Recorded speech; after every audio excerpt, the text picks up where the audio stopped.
2024, c'est les Jeux. Grosso modo, on ne parle de rien d'autre en 2024, c'est évident. Un événement qui se présente seulement tous les 100 ans pour la France et toute l'équipe, toute la gouvernance présente de 2020 à 2024 était focalisée là-dessus. Et bien sûr, nous sommes très contents des résultats que ça a produit avec les 4 médailles, même si c'est évident, nous aurions préféré en avoir bien plus. Plus sérieusement, ça a été l'occasion pour nous de mettre en avant ici le CNTS et de montrer aussi la capacité de la Fédération française de tir à répondre présent sur des événements de cette taille-là. D'accueillir un événement mondial de ce genre-là, forcément nous permet nous aussi de nous rendre compte de nos forces et de nos faiblesses. Nous sommes en train, bien sûr, de faire l'état des lieux de tout ça, de manière à pouvoir aussi nous projeter dans l'avenir. Cette mandature pour nous met 3 objectifs en avant.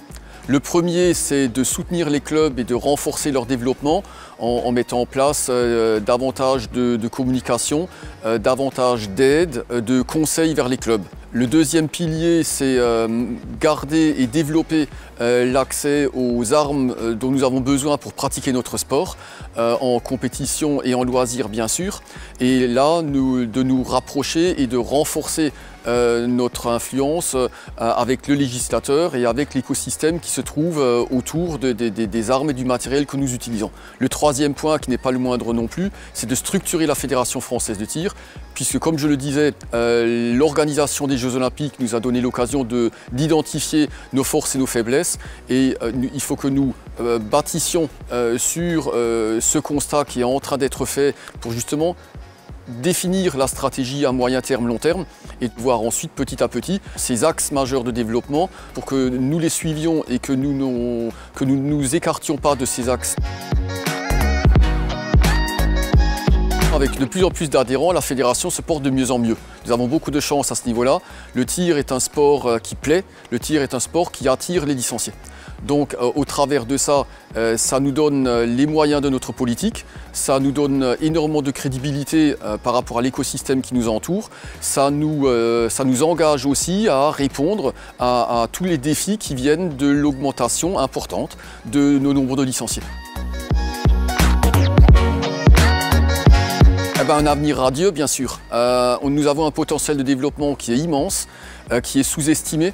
Il faut simplement que nous rendions nos clubs et nos ligues régionales conscientes de ces choses-là et des actions qui vont avec. Nous avons en moyenne 5 à 7% d'augmentation du nombre de licenciés chaque année. Donc profitons de cet élan post-olympique pour mettre en route justement cette dynamique-là autour de nos 3 piliers du programme de développement. Tâchons surtout de garder ce mouvement continu. C'est surtout ça qui est important. C'est pas seulement de faire bouger les choses, mais de continuer à alimenter cette progression à tout point de vue. Los Angeles seulement est un arbre qui cache la forêt puisque les challenges sont un peu plus multiples. À court terme, nous rentrons effectivement dans le tunnel qui va déboucher immédiatement sur 2028, mais à côté de la préparation olympique, il y a aussi le développement du tir de loisir. Ça, c'est dans l'immédiat, nous rentrons dedans. En parallèle de ça, bien sûr, il y a aussi la vision à plus long terme, 2032, en disant que sur une trajectoire d'un jeune qui met 10-12 ans pour être prêt à gagner une médaille olympique, il faut considérer que celui qui gagnera une médaille française en 2032 à Brisbane en Australie vient de prendre pour la première fois sa licence au mois de septembre alors qu'il n'a que 8 ou 10 ans.